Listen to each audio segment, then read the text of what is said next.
பார்த்தாலே சொர்க்கம் சொத்தி போகுமே. எங்கள் வீட்டில் பூத்தாலே பூவின் நாயுள் கூடுமே.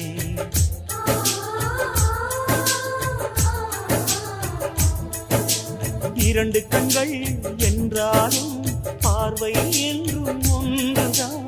உருவத்திலே தனித்தனிதான், உள்ளம் என்றும் ஒன்றுதான். ஒரு சேவல்தான் நடை காத்தது, இந்த அதிசயம் பாருங்கள், கண்ணனை வாழ்த்துங்கள்.